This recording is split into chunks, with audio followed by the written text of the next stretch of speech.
Greetings and welcome to IT SPARC Cast Deep Dive. I'm your host, John Barker. And I'm your host, Lou Schmidt. Let's dig deeper.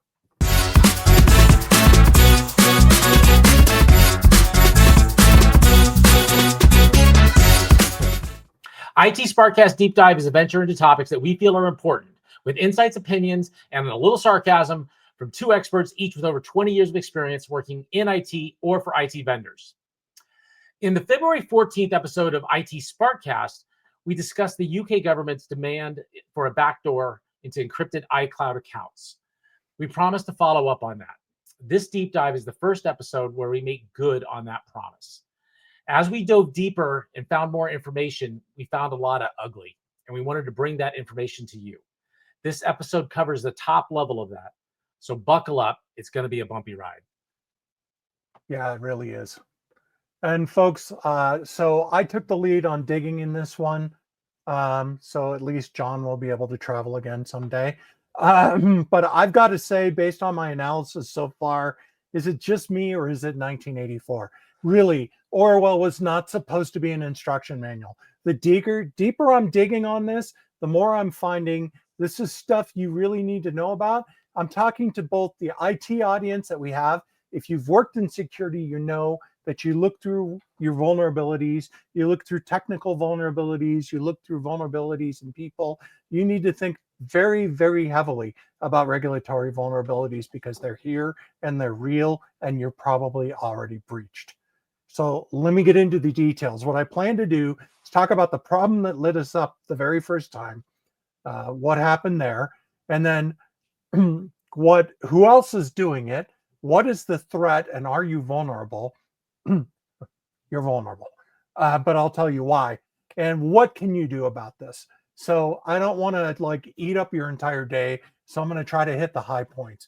So just to start with, we know that Apple rolled out a feature called Advanced Data Protection. And Advanced Data Protection allows you to have end-to-end encryption for things you put in iCloud, things like backups and photos and notes, right? This feature has been a cornerstone of Apple's promise for enhanced privacy and security in its ecosystem. So there's a UK law that allows the government to request unfettered access to a cloud service, and it's called the Investigatory Powers Act. This is a really bitter IPA if you're into beer, right? This sucks. And this one first passed in 2016, and it's referred to as the Snoopers Charter. Legislation provides the legal framework for the UK authorities to compel technology companies, including those based outside of the UK, to assist law enforcement and intelligence agencies in accessing data, even when it's encrypted. All right, so they don't care where you are. They think we're the UK, we're going to go after your stuff. In this case, with Apple, UK government reportedly issued a TCN, which is a technical compliance notice, which says, yes, you have to give us this stuff, which is covered under this law, in January of 2025, demanding blanket access to all encrypted iCloud data for users worldwide, not just in the UK. Right? The IPA's broad scope allows such orders to extend globally if the company serves UK customers and prohibits from recipients from discussing the notice's existence. As soon as they issue this out, you get a blanket order on not to talk. John, you've got something to say about that. Yeah, so I think that there's something interesting here, and the information did get out. Apple did not officially make a comment on this. But, there's been leaks out of Apple. The new iPhone's coming. It's got this feature. The camera orientation looks like this, or it's missing this button, or whatever it might be. So a lot of that we know, or we assume is more marketing, and Apple has a mechanism for leaking information. So I'm assuming Apple went on the offense here and used their leaking mechanism to leak But this can out. you prove it? Cannot, and that's the whole point, is that they had a way of giving this information out, and the part of me that is thinking old spy works, James Bond style, Mission Impossible. There was some meeting at midnight and exchanging of information kind of thing. it was probably a Zoom call or a FaceTime call because it was Apple, but where they actually gave some information. This is what's going on to the right person, and then they put it out there. But I think that that's what happened here. And I think good on Apple for doing it, because this is really crazy stuff that this is going on. We said that on the February 14th episode. That this is not what I would expect from the UK. And I've got a lot of good friends in the UK, a lot of former co-workers in the UK. Lovely people. We have zero Yeah. gripes with the people. And, you know, and I love visiting the UK. Hopefully we'll be able to after this episode as well. But this is crazy. This is not something I would expect from a first world free country. This is something I would expect from a Russia or North Korea or something like that. Well, you know, if you'd like, can I dig a little deeper on that? Dig a little deeper, Mo. Thank you very much. So why is this a concern to you? Why should you listen to this? You're not a UK subject, so why do you care? Let's take a step back, right, to August 2024, when there was an event. People died. I believe it was in a dance class. And people from outside of the UK were saying, well, obviously this is a Muslim problem. The head of police threatened extradition and jail time to US citizens for online posts allegedly egging on the violence from afar. So a Sky News reporter asked London Metropolitan Police Commissioner Mark Rowley about posts made by Elon Musk on the topic. And they basically said, we will throw the full force of law at people, whether you're in this country committing crimes on the streets, committing crimes from further afield, we will come after you. They get to define the crime.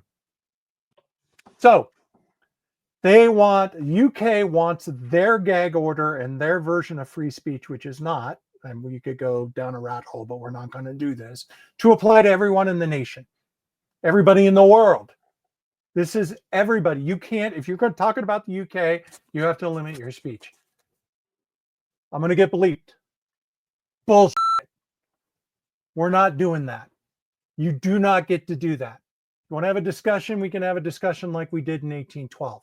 Same concept. You do not get to do that. What did Apple do, though?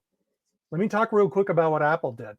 Apple pulled ADP, the advanced end-to-end encryption feature, from the UK. And as of this week, Apple has challenged the UK government data access order on the IPT tribunal, according to the Financial Times. Apple is big enough to do this. Now, the current way that this works is if a technical TCN is issued, you are under a gag order while you're trying to appeal it, and you must comply with the order. All right? Now, you and I aren't Apple. We're not big enough. So let's talk. John, you've got something you wanted to say. Why don't you drop in there? Well, I just wanted to step back to the concept of free speech real quick. And again, not to get political, but I don't think free speech should be political. Free speech is free speech. So the point of free speech is not to just say that I can say something that is popular. It's actually that I can say something that is unpopular. And even something that is ugly and potentially something that might hurt somebody's feelings, and that it's allowed, and that something that the government isn't going to like or somebody else isn't going to like. That's the point of free speech. And I might think that what was said is disgusting. I might think that what is said is wrong and probably shouldn't have been said, but the right to say it is important. And so, and then to say that maybe because you said something and then a government says that that was potentially illegal, then maybe they want access into your encrypted iCloud or your encrypted Google Drive or your encrypted OneDrive. That starts to lead into a really nasty point. So again, without going too deep into the politics of things, you can see where one thing leads into another, and that's where we want to get into this. And they're going to have an excuse to go mining back through all your old comments and all your old notes, all your old social media that's out there, try to charge you with a crime when you've never even set foot in the country. So maybe I go to London on vacation for the first time. Right. But again, think about whoever is in power in whichever country you're talking about and who has been in power in the past. So maybe it's somebody that you voted for and you really agree with everything they've said. And then somebody else is in power and it's somebody you didn't vote for and you really don't agree with them and you're really worried about what laws that they may put in place. Those things can change dramatically. And if one of them puts a law in place that says that what you're saying and you've always said that is now changed, it is illegal, that's a problem. So whether whoever's in charge should not change what you're allowed to say. That's the point of free speech. That is the point of free speech. Might be a uniquely American viewpoint. We have a First Amendment for a reason. So for my friends who are watching this who are not in the United States, if they can define something as hate speech arbitrarily, you do not have free speech. Right. They can shut you down at any time. Now, I don't want to just pick on the UK. The UK has absolutely earned this. And this is a really, really big, it's going to be the next big conflict because the internet is truly international. The last time we had a big conflict with the UK was over something else international. It was the oceans, right? So, but this is much more than the UK. So the United States does this. We have the act that came in 1994 called CALIA, Communications Assistance and Law Enforcement Act. And there's an All Writs Act, which came in 1789, used in modern context, to provide a framework for compelling access. Now, one thing I have to say both about the UK law and all the other ones I'm going to go over here, there are valid reasons to want this stuff. But you need to scope what you're going after, right? US authorities can do this too. So for example, but here's the key point. This stuff always gets leaked to the press. A good example is 2016, Apple versus FBI over an unlocking an iPhone San Bernardino attack. Now, I personally had this discussion with a member of the Secret Service who was running one of the forensic laboratories. The reason that they want to get an unlock for these phones, because they can hack into them. All this stuff can be hacked into. But the rules of evidence require that you use a standardized method to access the device that does not violate the integrity of the data you're actually going after. In the United States, if you try to take somebody to court and you hack their phone, you're out of there, right? Now, and Apple successfully resisted this by basically saying, hey, dude, we don't set the keys. We can't do this. So this is an act. The difference, unlike the UK secretive TCNs, US efforts often play out in public court battles. But you will know about this. Australia, their law is just as bad as the UK's. Essentially, it's a carbon copy, right? It's been called a blueprint for backdoors with tech firms warning weakens global security. China, look, folks, one thing I can say about the Chinese, and John and I have said repeatedly, at least they're honest, right? If you read the disclosures, they will tell you, yes, we're going to grab your data if we feel like it. And that's essentially what it is. Russia's the same way. They're going to grab your data. The Sovereign Internet Law of 2019, the Yarovaya Law of 2016 requires telecom firms and tech firms to store user data and assist in decryption. But if you're doing business in Russia, you know this, right? That don't keep your data there. They banned Telegram after 2018 after refusing to provide encryption keys, although the ban was later lifted. Apple's face pressure to remove apps or unlock data tends to comply minimally or shift data storage out of reach. So much more blunt in the UK, non-compliance usually leads to outright ban stuff, right? European Union, they're all over the map. You've got the e-privacy directive and GDPR. But France, GDPR is superseded by security requirements. So France has an internal security code, allows data access for counterterrorism, although encryption backdoors aren't explicitly mandated. So thank you, France. Germany, the G10 Act and telecom laws permit surveillance, but face stricter judicial oversight. There is also judicial oversight in the British one, but it's all in secret. You never get to see it. So there's a lot of worrying things going on in that area. India also has an Information Technology Act, which was in 2000, 2008, and IT Rules 2021 that allow the government to demand decryption for national security or public order. what constitutes public order, right? So we've sort of given an overview of where this is. So are you at risk? Well, first of all, before we get into that, John, you had a point you wanted to make. Yeah, I just wanted to go through this. And again, there's a lot here. We just went over a lot of different acts. It's a lot of stuff. Yeah, and if you're watching this on YouTube, we'll put a lot of information on the screen to help you follow along with that. If you're listening to the audio podcast, I might recommend that you try to go watch the YouTube. You'll get a better context around this as we do this. There's a lot here, and we're going to get into some of the risks and why the risks are making these things dangerous for your data. But we do understand some of the drivers for this. The governments think that by putting these things in place, they are protecting you and they are being able to get data from the bad guys. But at the end of the day, when we get to the risks, you'll see why they're actually creating more risk and more potential harm than good. And there's just a lot of bad here. So just bear with us as we get to that area.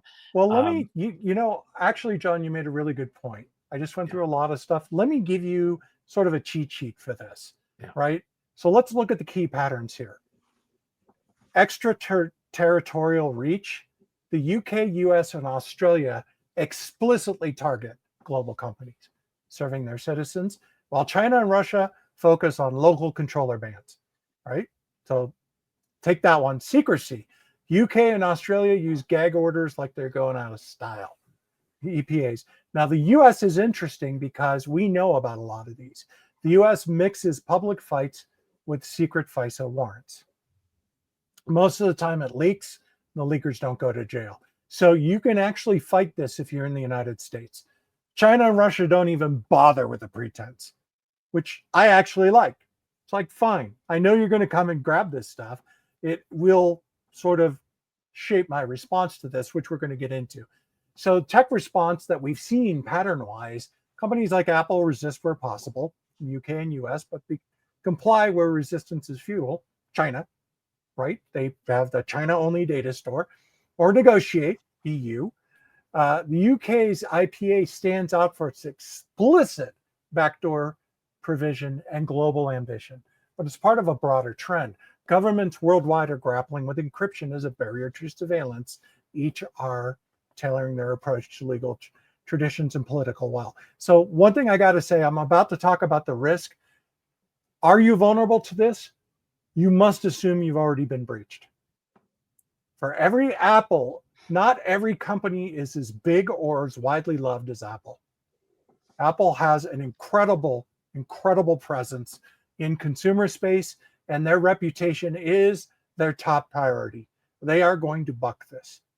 And the really scary part is that gag order part. So they're not allowed to talk about it. And we talked earlier about how Apple, we assume, used the power of their leaking engine to leak the fact that they were being told to do this, or somehow it got out, however it got out. But the fact that they're not allowed to talk about it, and it's against the law for them to talk about it, and there's fines and whatever other penalties for doing so, means that somebody has been hit by this and has had to comply and hasn't. You never heard about it. And you never heard about it. So and is it your data provider? If you can't confirm it, you have to assume you're breached. Right. You have to. Yep. So if your data provider, so let's talk about the risk factors here, right? What is at risk? Your data is at stake, right? If it's employee backups, if it's key stores for password stuff, HR files, contracts. If there are digital skeleton key level access to that, TCN will expose this via decryption or backdoors. The provider weak link. If you can call your provider, send an email to your provider and recover a lost key, you've been breached. That means the provider can actually get to your data without. So what we all consider to be a very helpful. Oh my God, I forgot all my keys, whatever. The guy lost and somebody erased them, means that you're vulnerable, right? If you're small or mid-sized, big players like Apple can resist this and negotiate it, disable features, do all the other things. Small firms, medium-sized firms, you don't have enough resources to fight this legally. That's a real big problem. If you have global reach and UK presence, you're vulnerable, right? So if you're a company providing this, as a company, you're vulnerable to UK laws going in on you for any operation anywhere in the world for a reason they decide they wanted it. You have very little to say about it, especially if you are not a UK subject, right? You're an American citizen. Your redress is limited compared to a UK subject, which means you've got to open a legal team in the UK and get things done. These are the risks, right? What are they going to be looking for when they come after you? You use encryption. You store sensitive data. You're small or mid-sized. They're obviously going to go after people that they're going to try to get this information from targets that can't fight back as much. They're going to look for a global reach and UK presence. What could lead to a breach? Decide the fact that the government pulling your information is a breach. You're a company, you have a fiduciary duty to your shareholders or to whoever formed your company. If a government comes in and takes your data, you have been breached, and that has consequences. So, but there's more, right? When they put these backdoors in, government mandated point can be discovered or leaked. Think a Snowden level leak. Hackers, state sponsored or otherwise, could siphon your data with no court action at all, right? So assume some element of that government went rogue, which we've seen, you're toast, right? Implementation errors. Nobody ever talks about government implemented software in excellence. And in the North American, in America, the scariest thing you'll ever hear is, I'm from the government and I'm here to help you. Yeah. Yeah, I mean, there have been so many levels of breach that come. Even the security companies that know what they're doing have breaches. Lou and I are talking about, we're going to do a top 10 list of security companies that have had major security breaches. That's one of the things that'll be coming up in the next couple of months. But when you're talking about governments that, are not always putting top dollar, they're going to the lowest bidder to get things done. When the American Care Act came out, they had a major breach right away. As soon as the website was released, we had social security numbers get breached recently. There's all these things that are happening, and it happens, and we get it. But if you're at a back door and it's out there, it's going to get breached. It's just the nature of it. It's going to happen. And I mean, that is exactly the point here. What rushing to comply with a technical order, the TCN, whatever equivalent to whatever government is asking for it, will introduce bugs and misconfigurations. We've heard about Salt Typhoon is a great one, right? Exactly. Salt Typhoon appears to be an implementation problem in the SS7 protocol between phone switches, which means you can get text messages and phone calls, right? That backdoor was built in. Yep. For lawful intercept. Oops. What about insider threats? Employees handling compliance could mishandle keys or data, especially under secretive conditions. So it's not like foreign governments haven't come, for example, to America and tried to breach people, flip people that own those security keys. It does happen. We have heard about it. On purpose or on accident. I could be disgruntled. I can be ready to quit. I could be trying to make a buck right before I leave. I could be targeted. I could be enticed. There's all kinds of ways that can happen. And so those insider threats, that is primary vector number one, is to find somebody and through force or enticement, get them to turn over information. My dad was in the military, and when we lived overseas, we would watch the military provided television stations, and the commercials were always about Operation Security, OPSEC, and they would always talk about the fact that you don't go to a bar and talk about work. You don't talk about work there because you're just leaking information. If somebody asks you a question, a cute girl comes up to you and says, "Oh, you look like you do a really fun job. What do you do?" don't tell them, right? It's the same thing happens here. They start talking about the, well, I provide this kind of website. It's got this kind of security information. And oh, by the way, you can get by doing this. Don't talk to them about that, but you're going to, because you haven't been trained properly. It's just, and it's you're having a beer and she's really cute or he's really cute, whatever your thing whatever is. it is. Yeah. And what does this lead to? Look, most information on a commercial level is going to get out at some point.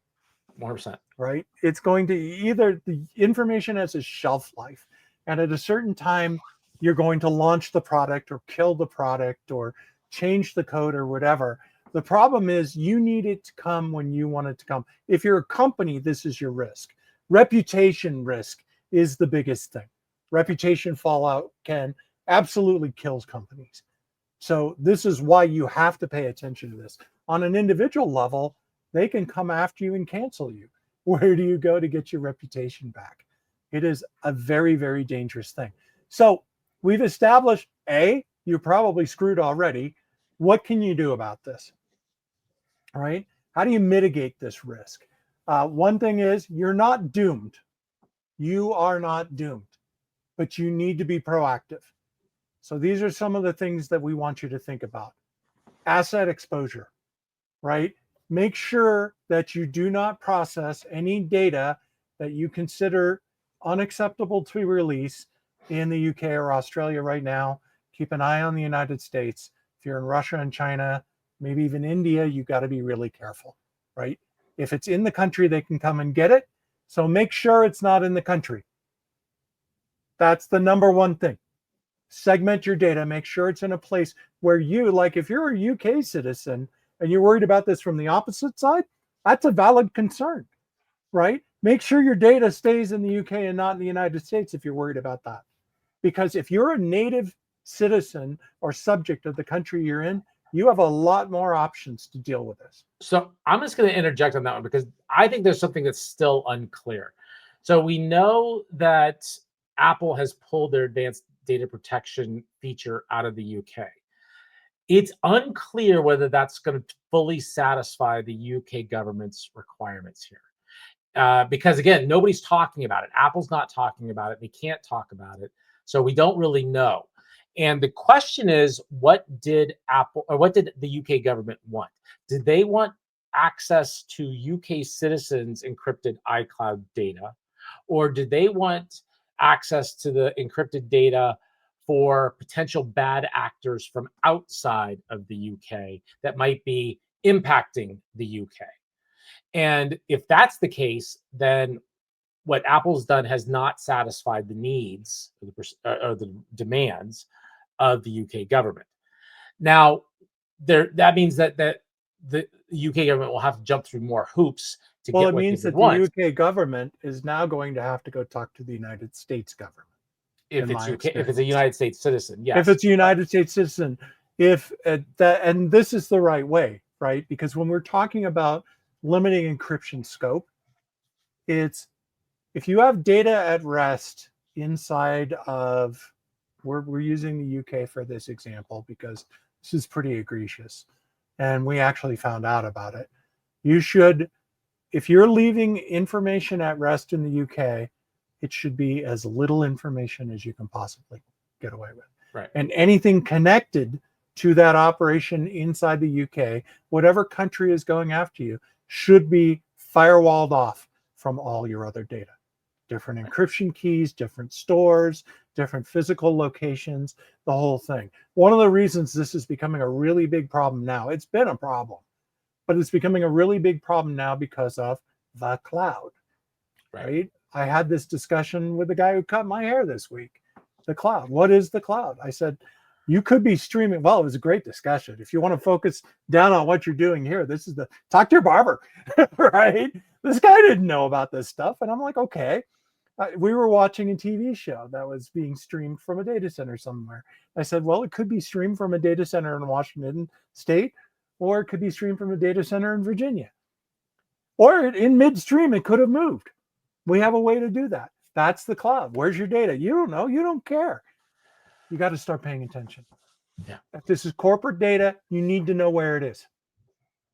There are laws depending on where you are, GDPR has been a huge wake-up call in our business, right? And there's things in the GDPR, which is the Data Privacy Act, that I agree with, that I think are nice, that other people should implement. It's not all bad, but it definitely puts you at risk if you're not reading the fine print, which is why we tend to do it for you.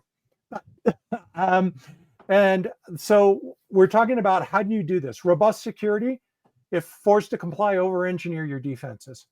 Zero trust architecture, regular audits, key rotation, right? One, you have to own your encryption infrastructure, period.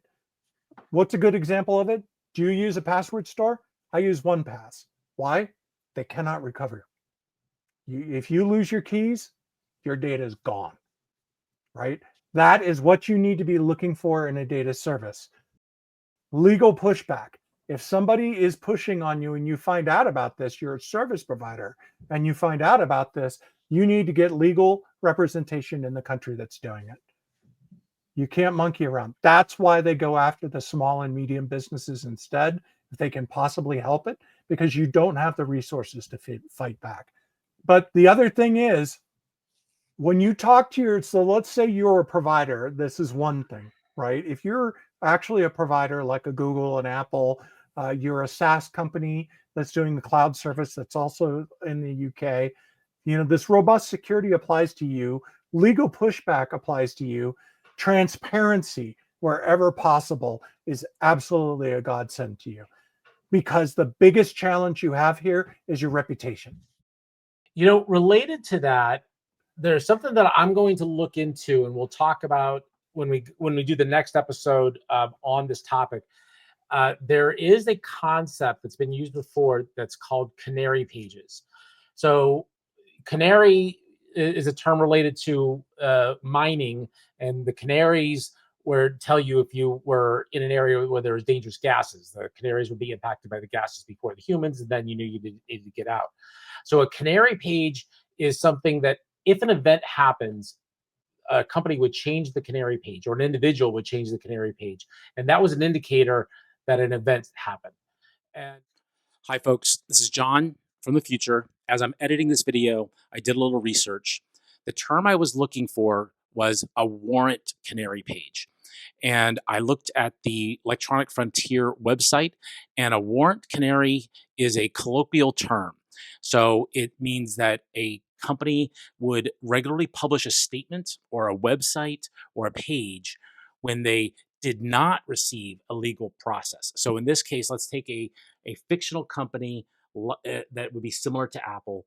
And if they did not receive a notice from a government like the UK saying that they had to give up data or access to their encrypted data, then they would publish on, let's say, on March 8th, saying, today we did not receive a demand from the UK government. And then on March 9th, today we did not receive a demand from the UK government. And then on March 10th, today we did not receive a demand from the UK government. But then on March 11th, they did not publish that page. That would mean that perhaps they did. And that's what a warrant canary is. Again, in a later video, we'll publish more detail on it, but I wanted to correct my misspeak in this video. Thanks. And that this may be a way for a company to say, we've been ordered to do something that we didn't like.